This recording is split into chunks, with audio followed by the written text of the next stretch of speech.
แล้วก็วัดพระคุณเจ้าวัดป่าโมก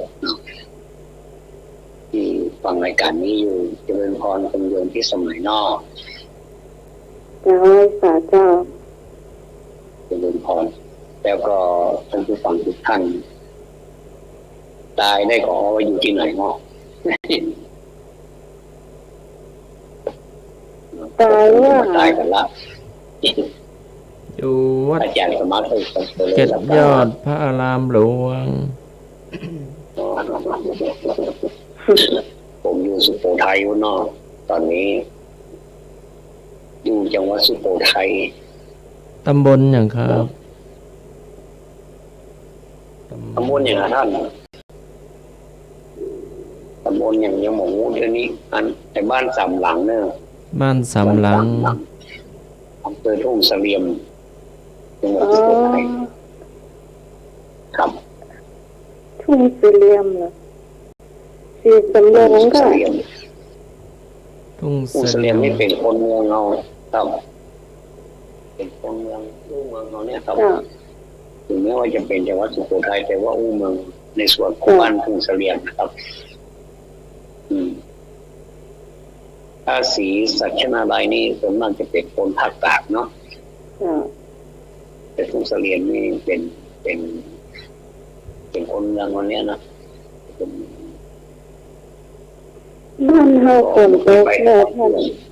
ท่านวัดบ้านเฮาฝนตกบ้านเชียงใหม่ฝนตกเลยครับฝนตกที่ทุ่งเสลี่ยมเรื่องของหมีหมอนจากอบอ้าวกิจกรรมเหมือนน่าจะโตเนาะ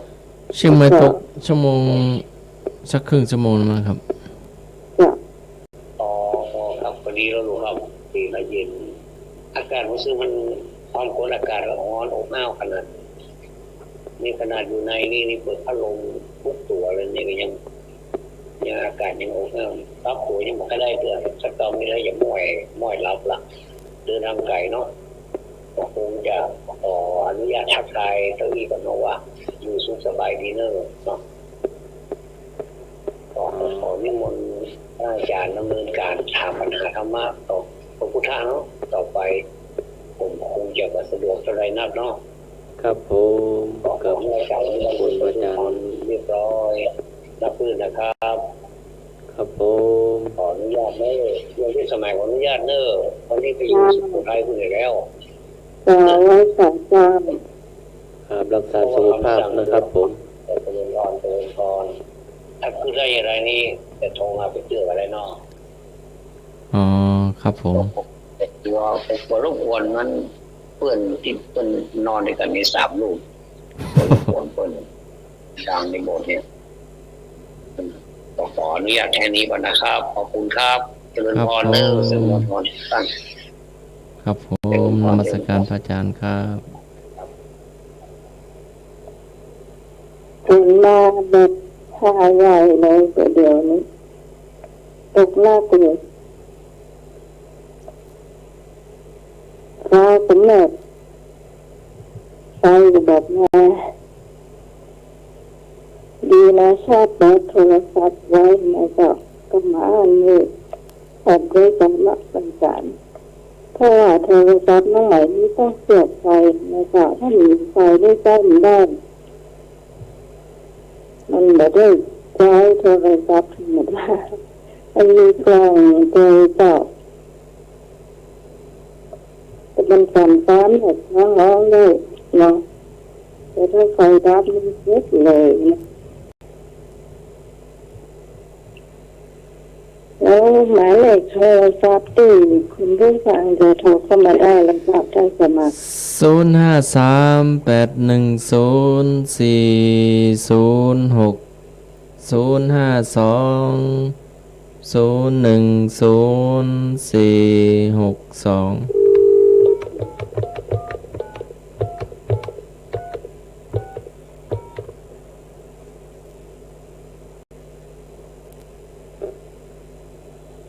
ได้เนาะเข้ามาได้เนอะ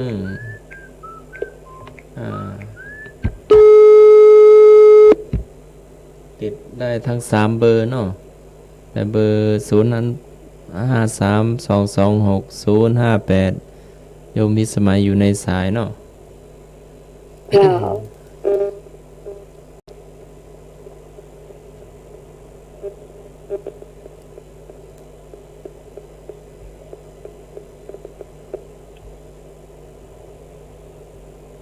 เจ้าอยากขึ้นก่อนตอนนี้ อันเพลงเนาะ เอาเพลงขึ้นก่อนเนาะ เจ้า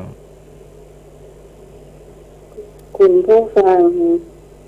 ที่ฟังอยู่นะเจ้าขอจำหมายเลขเอาไว้ ไอ้จำยืดตุกตูตานี่มาเป็นดาวใส่บาตรเดี๋ยวเจ้าหมายเลขโทรศัพท์นะเจ้า053804006